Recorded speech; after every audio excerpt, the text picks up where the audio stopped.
that if you plan properly, if you have a proper spending plan, that you'll be able to enjoy recreation, education, living expenses, and all the things that come with a living wage versus a minimum wage. And so,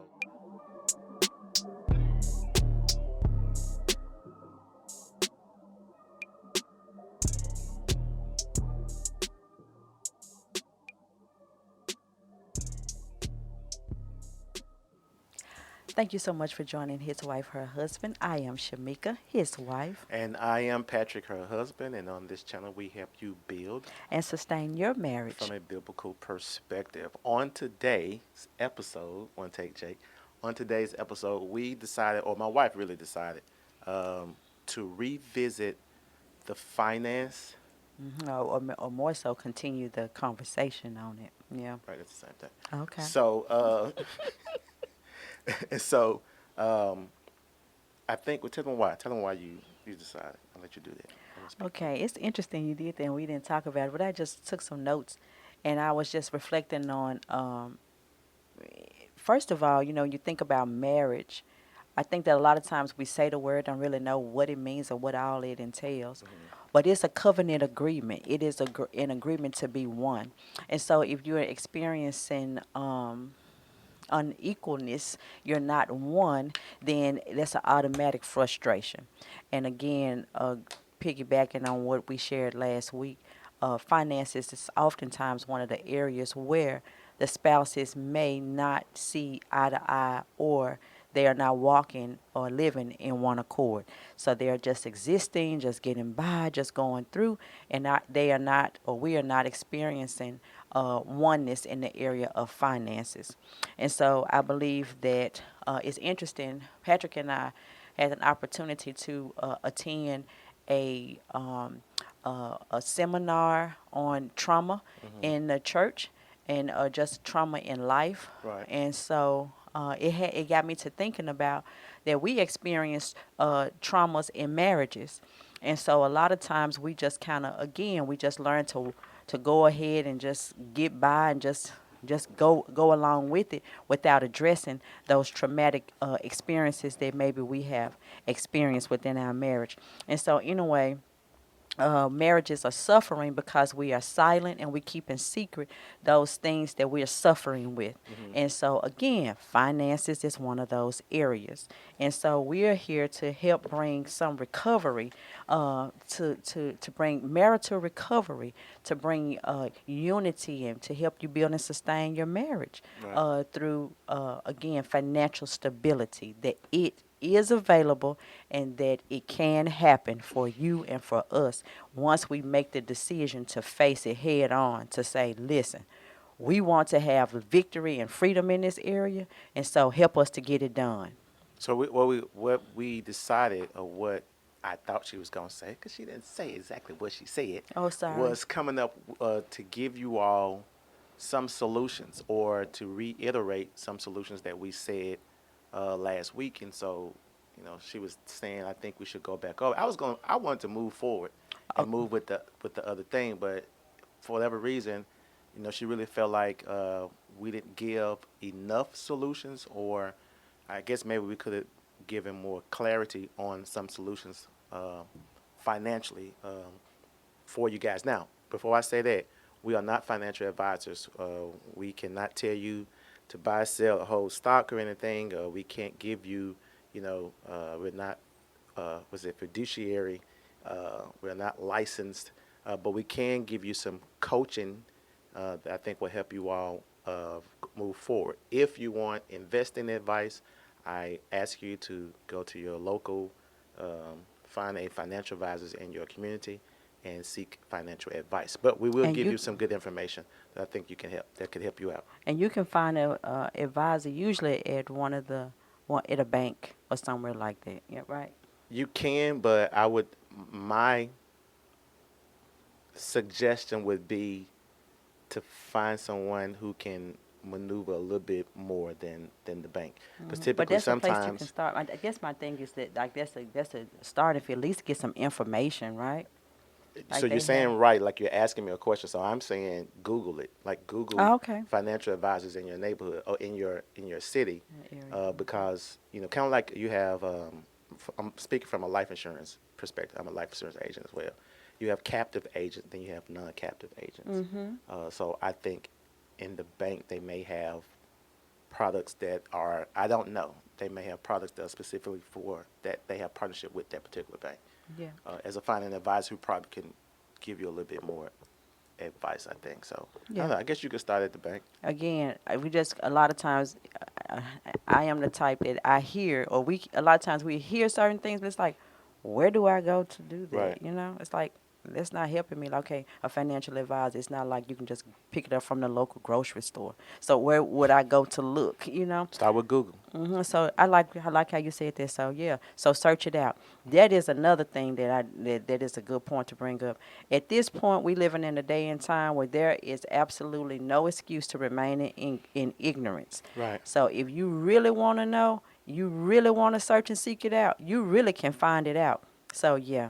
All right. So I Oh want to wait, wait, I wait. want to Go read ahead. a scripture before we go into some solutions. I think we're going to have some of the same things because we to try to make the conversations really organic, where we don't share notes as much because we want to make sure there's a real conversation going on. But anyway, um, so here is a scripture I wanted to read for you all, and it comes out of Ecclesiastes chapter 5. Ecclesiastes chapter 5 verses 18 through 20. And we're going to read this first, and then we can get into some solutions. Ecclesiastes chapter 5 verse 18 through 20 says, "Even so, I have noticed one thing at least that is good. It is good for people to eat, drink, and enjoy their work under the sun during the short life God has given them, and to accept their lot in life. And it is a good thing to receive wealth from God and the good health to enjoy it. To enjoy your work and accept your lot in life, this is indeed a gift from God. God keeps such people so busy enjoying life that they take no time to brood over the past." So typically, all what you're saying now is stuff I use um, with life insurance and with coaching, financial coaching and stuff like that. And particularly this particular verse here is a verse that I kind of encourage people to let them know, hey, when I say wealth doesn't mean you're going to be a millionaire. What I do mean is that if you plan properly, if you have a proper spending plan, that you'll be able to enjoy recreation, education, living expenses, and all the things that come with a living wage versus a minimum wage. And so I typically read that to let them know, hey, it's okay for you to not be in poverty. It's okay for you to be in a wealthy place, and I don't mean millionaire. I just mean enough for whatever your livelihood is or wherever you are in your life. And so that's what that is. That kind of hope May I I see your hope when I phone? read that that gives them permission. Phone. Your phone. Okay. That's good. I like how you just said that too, Patrick. It's okay not to be okay with poverty. Like, don't Right. get comfortable with it. And you have been given, or we have been given, the privilege, the awesome privilege of making that autocorrect. Like, we can Hmm. correct these behaviors. And so again, this is why I felt the need to revisit it, just so that we can kind of slow it down, walk through some things, yep, to help us navigate through. Yeah. Yep, yep. What the scripture too that came to mind. Why does her thumb work on my phone? That's anyway. Go ahead. It's called one accordness. Gotcha. It's called access. It's called you better let me in your Amen. phone Amen. if you don't want no trouble in your home. Amen. Amen. Let me in that phone. If you want no trouble in your home. I just be dropping rhymes. You hear me all the time. I think I'm getting ready to start rapping All right. for them. No, no, no, no. Here I am. Here I am. Don't go nowhere. so while she's doing that, there are um, a couple of things we want to. I get it. All right, go ahead. So the proverbial writer wrote, and this is Proverbs 30, and this is verses 7 through 9. Oh God, I beg you two favors from you. I beg That's two good. favors from you. Let me have them both before I die. First, help me to never tell a lie. Second, give me neither poverty nor riches. Give me just enough to satisfy my needs. For if I grow rich, I may deny you and say, who is the Lord? And if I am too poor, I may steal and thus insult God's name, God's holy name. Mm-hmm. Now, that is not saying that you cannot have. Would you also go to Ecclesiastes about the threefold cord? I want All to right, share hold that on. too. Keep going. But that's not saying like if you notice the proverbial writer didn't give a certain amount. So the Lord knows, and you know when it's too much, when you get puffed up and you get too much, you get beside yourself. Mm-hmm. So it's best for you to pray, Lord, give me what I can manage well, where I would never forget you. But remember, we just like we often say, relationship over religion. Mm-hmm. We want to say relationship over riches. Like, don't get it twisted because your riches cannot comfort you. It can help bring means of comfort, but it itself cannot comfort you. Right. So you want to make sure that you keep that in mind, that you pray and you ask the Lord to give you what you can handle and that you can manage it well. Right. That's what's in your hand and what's in your power One to of the do. other versions says, "If I have too much," so the text is really saying, you know, if I have too much, whatever. If you have too much everything's in moderation. So if I have too much, I might deny you, and I think a lot of times that happen with extremely wealthy people. They probably do deny God or Hmm. put all of their, um, as the Proverbs say, they put all of their trust in their wealth Hmm. rather than putting their trust in the Lord in the first place. Yeah. So, but then you have people on the other extreme. They're too poor, and you might want back over here. They're too poor, and and they go to extreme measures trying to at least feed themselves. You know what I'm saying? Mercy. Yeah. So if I'm too rich, I'll do something stupid. If I'm That's too poor, I'm gonna do something stupid too yeah. from both parts. But if I have just enough, and that's what we're hoping. And typically, you looking for another verse. I mean, another scripture. Typically, what I try to do when I'm encouraging people is, I think if you follow a good spending plan or a good formula, that no matter what your wage is, and again, I don't care where you are either. I mean, even if you're in a country that's still totally an agrarian culture, there's still some type of principle. There's still some principles that can be applied that you can have what you need in that particular culture. So, particular audience is in America. So I'm saying in America, we're trying to give you as much, and we haven't given you anything yet, but we're setting it up. Which we're going to try to give you as much information to help you have a living wage type of life. And that may mean, there's some things you may have to take off, or some things you may have to Start doing. start doing, or some things you may have to get rid of. And then we'll give you some stuff we've done in the past and that we're going to be doing going forward. Go ahead. And that's all a part. That's all a part of living life. The scripture that came to my mind too. I want you to write this down. Is Ecclesiastes chapter 4, verse 9. And I also want to say it is in 12. I'm gonna skip around, but do read it. So, hold on, before you do that, Hmm. if we didn't say it, I really want for you all to grab your pens and paper for this particular podcast. Grab your pen, grab your paper, and take notes so that it can be my fault. So that I think it's Jim Rohn says to think is to put it. It's either Jim Rohn or Zig Ziglar says to think is to put it in ink.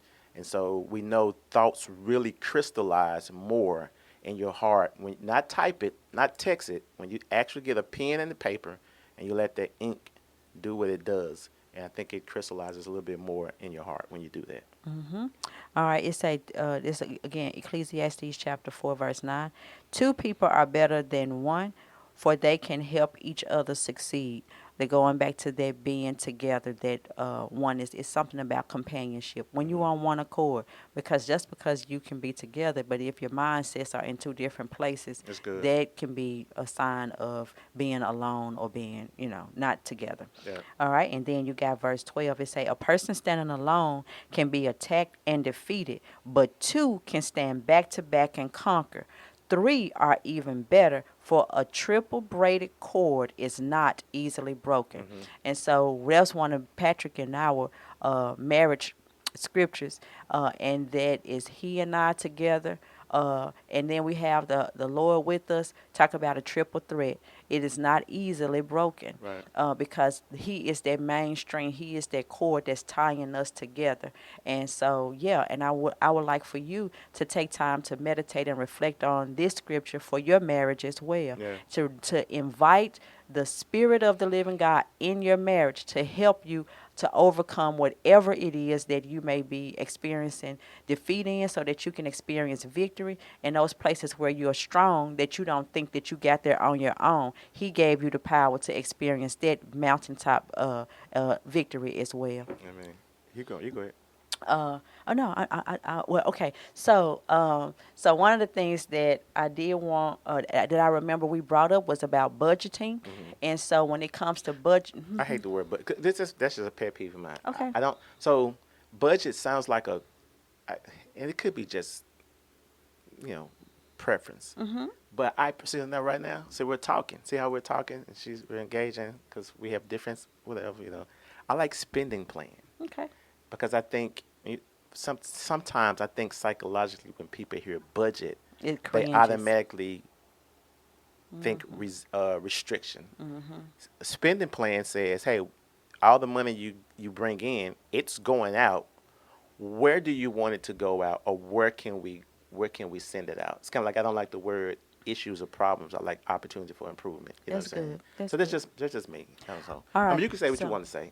So I would That's I fine. would that's fine. But from now I will use the actual word spending plan. And so I hope you grab what Patrick was saying, that when from now on when you hear the word budget, I would like for that to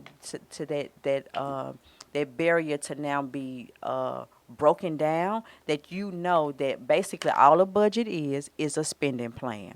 And if your mind needs to hear spending plan, this is what we're going to do. And so it's important for you to have a spending plan. And it's interesting because my next topic is the purpose of that spending plan is not just so that you can have an account for your income, but you also That's know the good. outcome. Mm-hmm. So you need your income and your outcome. Now when it comes to a spending plan, the spending plan, all it does is give back data. That's it. All it's going to do is tell you what you said that was actually present. So if your income is $10 and your rent is $10, then guess what? Once you finish doing the math to see what's left over and it's zero, all the spending plan did was tell you what you had to spend, Mm-hmm. which was $0. Now, the thing about the spending plan is that there's always room for improvement. Mm-hmm. So now, if you are experiencing, once you get through putting down all of your expenses, your living expenses, and when you write down your living expenses, rejoice in the fact that you actually have this. And I say that because it's somebody that don't have a home. There's someone who don't have a car. There's someone who don't have the privilege of having car insurance or medical expenses or whatever. If you get to write down any of those things, know that you are truly blessed. So, with that being said, you can also make adjustments if at the end, after you write down all of the things that you're responsible for and you're the steward over, and the income that you have coming in does not reflect how much you want to stay in, then guess what? You can make the adjustments. So one of the things that again because a lot of people say they can't afford life insurance, and so typically we try to figure out where the money is going. What you said, boom, boom, boom, boom, boom. So one of the things that I do, or what I ask, and you can do this, and I would suggest you do this.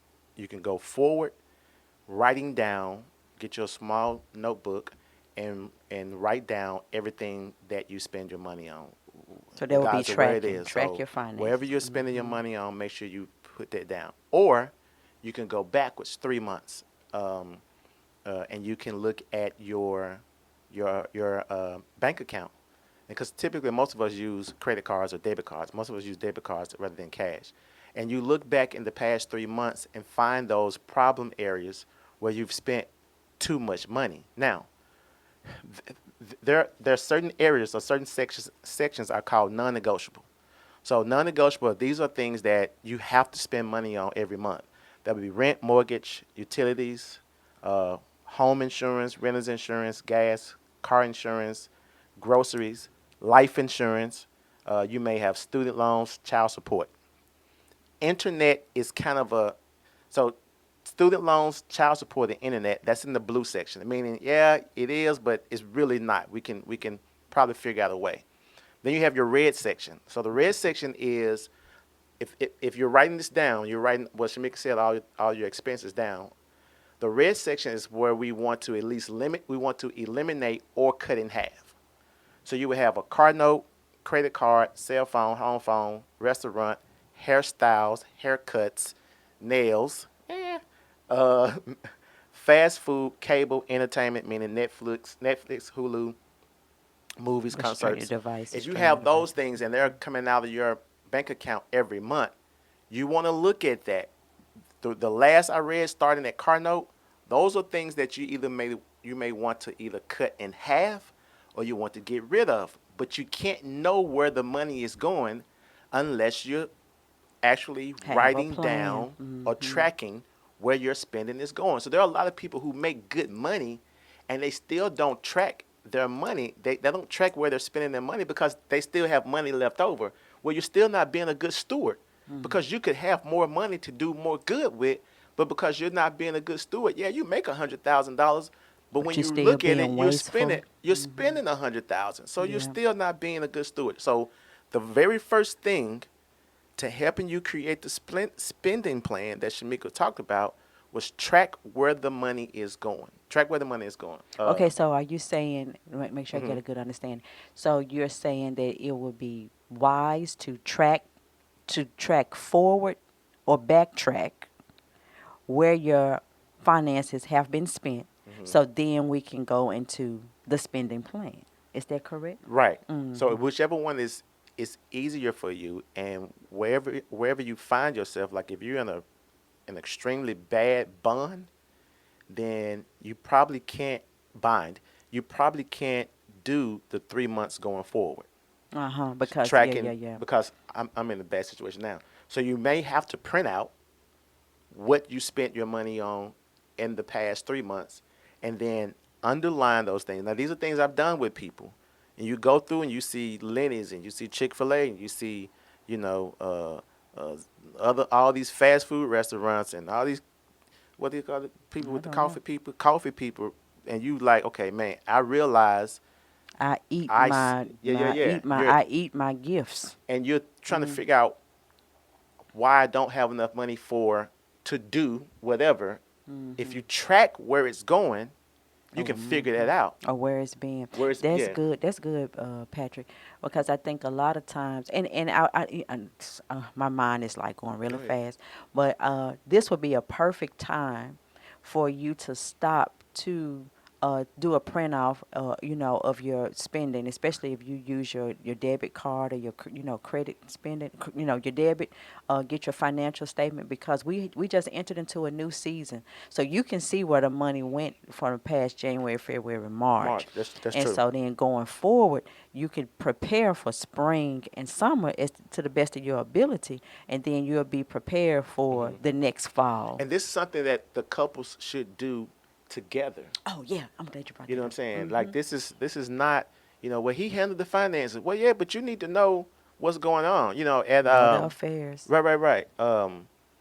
Or if she handles the finances, when I get my check, bro, I just give it to her. Like, no, you still need to know where the money is going together. Um, And that this, cultivates even though communication. even though Excuse the me. CEO has the CEO has a CFO, the CEO still needs to know what's going on with the money. Otherwise, um, the business can go bankrupt. I think it was one of the celebrities talking about he had somebody that was handling his money, and he didn't check behind the guy, Yeah. and he ended up having to pay X amount of dollars in taxes, and he almost went to jail for back taxes for when somebody for irresponsibility. some, yeah, back taxes, because he was just relying on the guy to be responsible or to be have integrity to take care of his money. So find out where the money is going. That's number one. It was something else. Oh, and so it would. I want to also encourage you too. When it comes to being married, if you know that your household is currently in a very hostile place, and this is already a touchy subject, Good. let's not, I mean, be wise. Be wise on when to bring up the topic of finances. Mm-hmm. Now, if you know that it's already touchy, then you need to probably make let me see, a spending planning date. That means that I do want to go out. We gonna I'm gonna fix it. If you if you had the money, you could probably grab you some dinner, maybe go somewhere and discuss the finances. If you are in a pretty tough place, you can be creative and you can make you some sandwiches, make you like a little sack lunch or Mm-hmm. a sack dinner, and you just step away from the home so that you can have this tough discussion about planning or finding out or tracking the finances or the whereabouts of it. So My get to a tranquil place Yeah, to yeah, discuss. yes. Good But time, good, tone. good timing, the tone, and get to a good place to discuss something that may have been in the past traumatic A for the touchy marriage. stuff, yes, Mm-hmm. because it has been true. Because yes, because I am almost 100%, or I'll say 90% sure that when either one of the spouses say, you know, you spent so and so $100 on so and so, like it's either a word battle, a thing said, maybe feelings felt that just didn't make you feel uncomfortable, where you say, you know what, I just don't want to deal with it anymore. It's a touchy subject. I don't want to talk about it.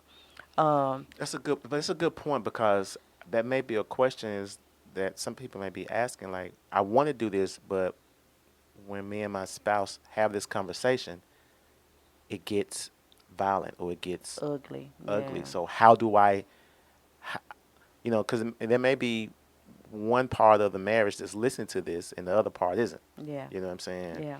How do they get that to happen? Is that what? And I guess that comes up in counseling. That's where you. Coaching or counseling coaching. But now Yeah. you brought, if you don't mind, I do want to cut you off. Now you brought up something that's a good point. Now, when it comes to handling and tackling these tough places, one of the spouses, someone has to take down. Mm-hmm. The majority of quarrels or arguments and fights is a result of pride being present. Mm-hmm. And so, if this is something that you really want, I would like to suggest that you first stay very prayerful, like make sure that there's no hostility there, that there's no unforgiveness, or you're not holding offenses from the last incident. If you said you let it go, like truly make sure that it's gone out of your heart, and that you actually share that, hey, look, put it on Patrick and me. Hey, I heard this, his wife, her husband, and they told us to at least, have a spending plan and date. What you think about that, boo, Mm-hmm. babe, or whatever the case may be? Whoever, y'all pet name, honey bunches of oaks. I don't know. Figure it out. And so go from there. But I guess what I'm saying is, a lot of times we make those things that we have to be responsible for, we make it unapproachable. Like, be Mm-hmm. approachable, make it as approachable as possible, make it fun, make it like, I don't know, maybe like, let's have this tough conversation, then have a game night, or let's Mm-hmm. go out, or do whatever it is that, over ice cream cone, I don't know, whatever the thing is that y'all do, you know to Gotcha. get you happy. Mm-hmm. Hmm. Do you have anything else before? Because I wanted to. There's a part two to my what I just said. Okay, I think that's it. Okay. So here's what happens after you find out. After you find out how much your expenses are, this is what I do to encourage people. And sometimes it looks like it. You scratch your head after finding this. Let's see more. So find out what your expenses are, Mm-hmm. and then because of the spending plan I have, you're not to exceed your expenses should not exceed 60%. Now, most millionaires I heard their expenses don't exceed over 50%. But based on my spending plan, I have one for 50, but based on this one I have it's over 60%. So you take your expenses, you divide it by 60, and it'll tell you how much money you should be making so that you can live in a perfect scenario spending plan. So the example I got here, if your expenses are $1,500 a month, when you get through doing your rent, car, groceries, blah blah blah blah, all that, it equals $1,500 a month. You divide 1,500 by 60%, it's going to give you what your income should be, so that you can properly live within this spending plan that we'll probably go over, so that you can have a living wage versus a minimum wage. So if your expenses are $1,500 a month, 1,500 divided by 6% equals $2,500. So that means your monthly net income should be $2,500. And then when you go through the spending plan, I think I might get to today, um, that'll help you live within that 60%. Now, if you find out that if you look at how much money you make now and you look at how much your expenses are, and it's showing that you are above 60% of what you bring in, that means we need to figure something out. That means in this red section with the cell phone and the home phone and the haircuts, you might have to call your barber and say, I can't come every week, bro. I got to come every 2 weeks. You may only get So your, he's saying make the adjustment. you have to, yeah, you Mm-hmm. may have to tell Some your beauty, changes. your manicurist, boo, I can't come every month to get my feet done. I have to come every other month. So at that point, you begin to either eliminate or cut in half, because the whole point is we're trying to Cut back. we're Yeah. trying to get to a point where we're living beneath our what's it? Living beneath our income. Living beneath our income. Mm-hmm. Yep. That's good stuff. Yeah. Again, we're not financial advisors. We're just here to coach you through, give you suggestions, and offer you tools to help you to at least begin on your financial Right. stability track, and that it is possible. So Right. yeah. Mm-hmm.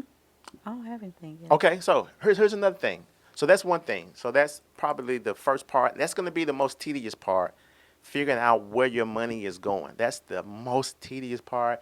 Is was it I drudgery? was gonna say that It's like, looking oh back my is God. frustrating. It can be intimidating. It has It can. brought tears to people's eyes. I've Come seen on, it say hours. myself. Mm-hmm. That you sit there and you scratch your head and you like, where your, because a lot of times when I'm doing the financial analysis for life insurance, and then people say, well, I make this about amount of money. Okay, well, how much do you have in savings?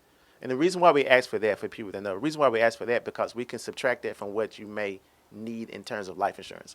So I said, well, if they make 3,000, let's say you make $2,500, and then that means, your expenses are 1,500. That means you should have an extra $1,000 left over after you paid everything off expenses. And they said, well, I only got $200 in my savings account. I'm okay. Well, something's wrong. Let's figure it out, because something's not right. And then we have to go through this number, and when they look at that, it brings tears to their eyes, because they're like, where's the money going? It's because a lot of us use the credit card versus using cash, and there's no emotional attachment to the credit card, but there is an emotional attachment. Like, we spent some money the other day, and it was like, I forget how much it was, and it was 25 cents. I didn't have, it was $23.25. And I was frustrated because I didn't have 25 cents. You know what I'm saying? So if you have something and you're trying to, and it costs, I don't know, $42.17. If you got a debit card, you just swipe, boop, boop, boop, it's just going. But if it's $42.17 and all you got is 20s, man, you checking your pockets looking for 17 cents. You like, man, I need to get that 17 cent. Hey, play, you got 17 cents. Like, you're looking because you don't want to break that 20, or if you got 100, you don't want to break the 100. So there's a different emotion attached to the money than it is to the debit card. So when you're doing this, and people do this, and you need to do it, you need to go through the crying session trying to figure out, baby, where's the money going? Then that's when you go through and you figure out, looking back, where you've spent your money, it's going to make you more aware not to spend it there again. So if whatever fast food restaurant you like, when you look back and you say, okay, man, we've spent, I'm telling you what I've seen from my own eyes. You spent, dude, you spent about $700. I'm telling you what I've seen. You spend about $700 a month in fast food. That's a lot of money. And then that makes you take that makes you take makes you fall back and kind of figure out something else. And so when moving forward, you would say, okay, no, we're not spending money on fast food. We're going to at least take half of that and go to the grocery store. We're going to, what's it called, meal prep. We're going to meal prep and move forward. And so that'll kind of help you out. And then even though, again, it's a hard thing to look at. But it's Yeah, necessary. if you want to move forward, that has to be the first step. Where is the money? Track the money, find the money, find the money, find the money. And so then guess what? I like how you said that. So think about them. Show me the money. Show me the money. It's good. Show me the money. And so, it's again, I think when I started out, we were talking, I was saying that the spending plan is data. And a lot of times when we receive data or, information like charts and graphs and numbers, like it can just be it just can be frustrating because there's no leeway, you know? It's just like, ugh. It just make you just, ugh. But sometimes going through that painful process, it will help you build that financial muscle just like it does physically. You go through the soreness, go through the tears and all of that. And then the other thing that I pray that this exercise will help you to begin communicating with your husband and your wife, or your wife, communicate with each other, because now it's like, well, baby, how do you feel? What were your thoughts? Again, it's opening up discussion. And so it's something about when two people go through together the hardships of life, it makes the better places more pleasant. Yeah. When you have gone through the trenches together. And so again, going through the finance, going through overcoming debt, overcoming and moving away from poverty, Yeah. that is probably one of the best assignments that two people can do together, because when they finally get to their wealthy place, or their place of prosperity, like it feel good. You did it together. It wasn't just on one person's shoulder or just on one person's back. It's like we communicated with each other and we handled that. Yeah. Then we do that. You can get to the end of all things and you can say, whoo, we did that in Jesus' name. We did that. Yeah. Like, whether it's, when you go to work, you have a why to go to work now. You're not just going, just clocking in or checking in and checking out. It's like, no, I'm building a future. I'm building a legacy. I'm doing this for my husband. I'm doing this for my family, my children, my grandchildren, my great-grandchildren. This why I can say no to whatever it is that's calling my name, whatever the temptations are. So when you look at it and you find out, okay, we're spending too much money, but let's just say, all the expenses you're spending, they are necessary. Like there's no room to cut No anything. wiggle room, yeah. Like, okay, our expenses is $1,500.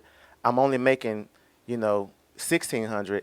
I need, if I'm supposed to get to this $2,500, how do I do that? Like what like I need some help. And let's say based on your car and all that kind of stuff, let's just say you got that. Then for that, if you have to, now I am not as much of a fan of getting a second job as I am cutting down on your expenses. But let's just say you do get a second job. Listen very carefully. The second job is not extra money. The second job is to help, because if you look at, you got a credit card debt, you have student loans, you have car notes, you know what I'm saying? You have, maybe you got behind on something, you got to catch up. The second job has an assignment. That money from that second job has the assignment of getting us into a better place. A wealthy place, yeah. It's not for you to buy more clothes or to buy, more shoes, or I know the new LeBron's coming out. No, not right now. Not right now. They gonna do retro stuff, and you can get the retro bronze later on. But right now, as a couple, we've made a decision that we're gonna either start baking cookies together, or we're gonna sell a bottle of water on the corner. I don't know, whatever your thing is to do to bring in the extra money, that's what you have to do. And listen, the scripture tells us, and one part says, do it with all your might. Like whatever you decide to do it with all your heart. So whatever your decision is that you want to do and you get that second job, make sure as together as a couple we make a decision that this one is designed to kill the debt, to kill it or knock it down, or Annihilated. build debt and savings account. If you do decide, go ahead, because I know what I'm about to say. If you do decide, I do love Dave Ramsey's approach. Was it Dave Ramsey? I'm not somebody, but the snowball effect. In other words, we're gonna take this extra money.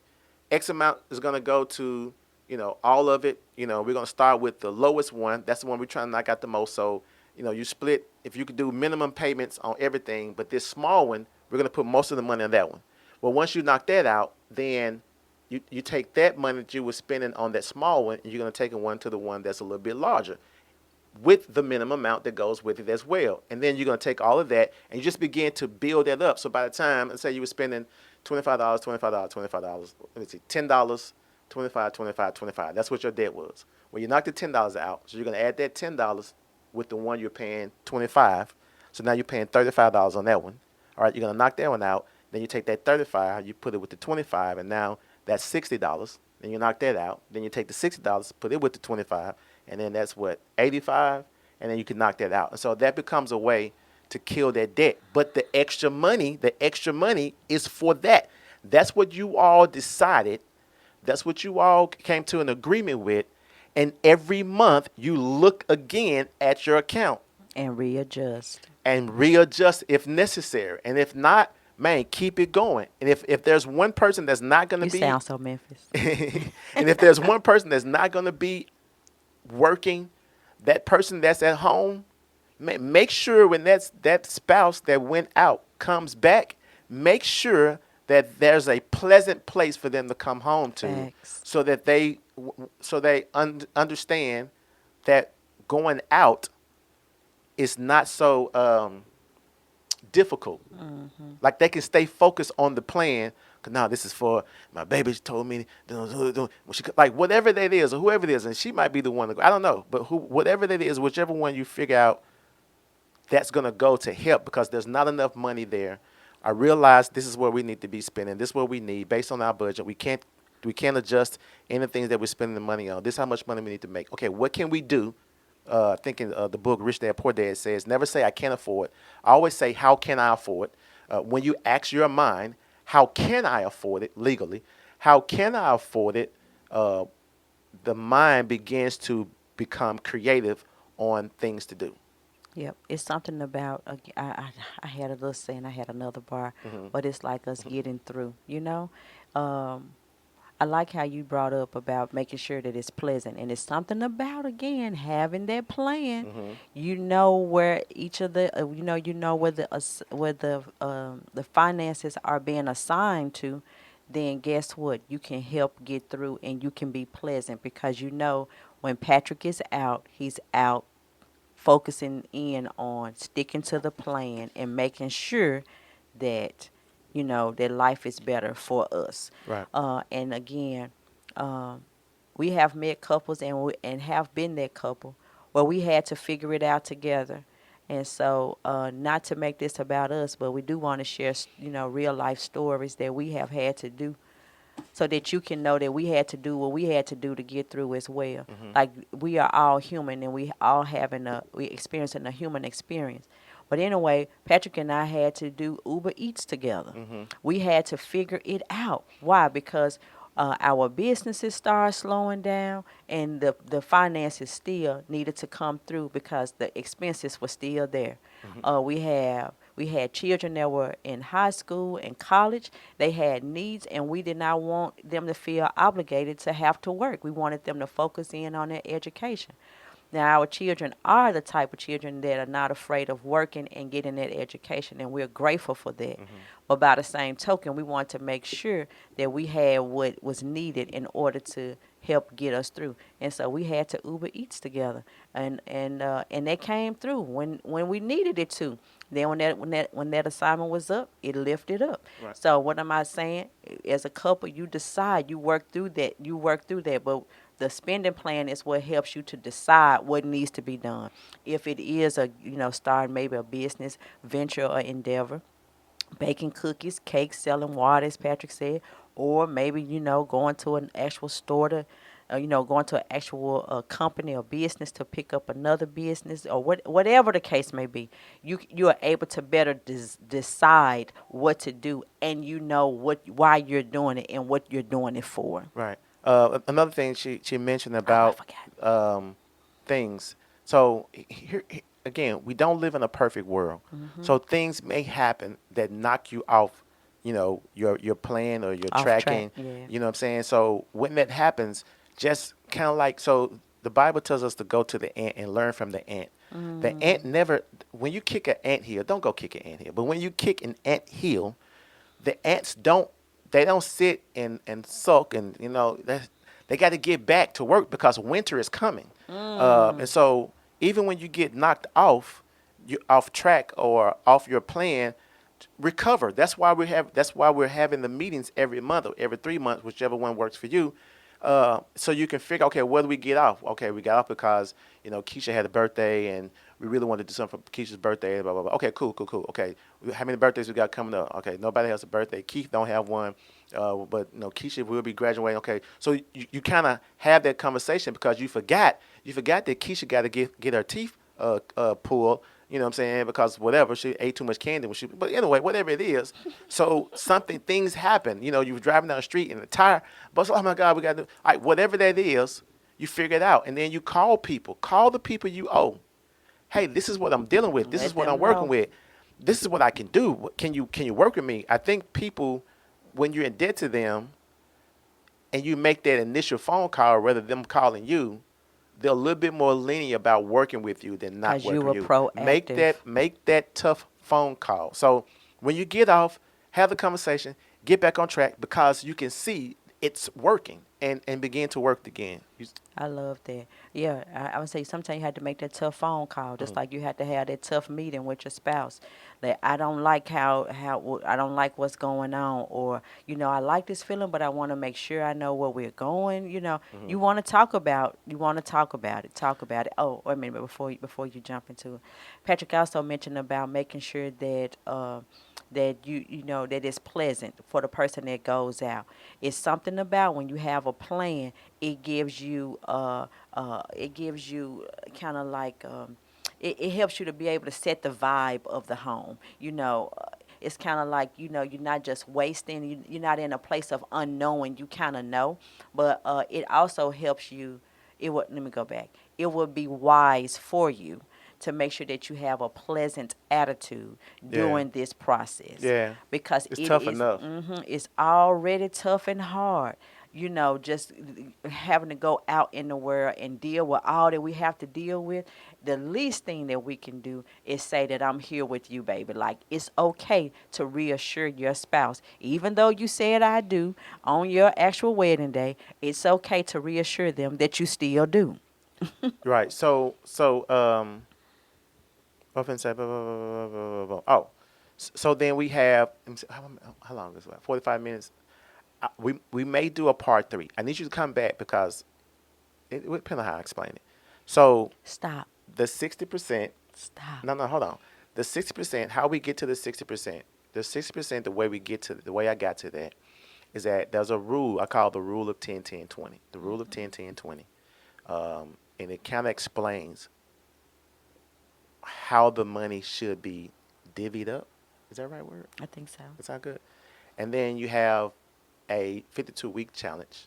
And then you have live off of percentages. And then you have the envelope or envelope um, Depending on what part of idea, town you're depending on from. what time you're from or what country you're from.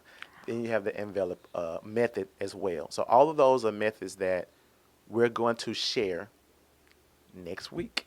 Yay. So make sure you tune in next week, and I'll go in detail on all of those, how they work, what you should do about it, so that you can be at least get this off the table. At least get this point off the table. Like this, like finances are so. As Shamika talked about earlier, it's one of the number one causes for divorce, and we're trying to do everything we can to help you build and sustain your marriage from a biblical perspective. And we're trying to. Our mission is really trying to defeat divorce, and get it off the table, particularly, especially for our brothers and sisters in the kingdom. Yeah. That's it. There is a better way. Hmm.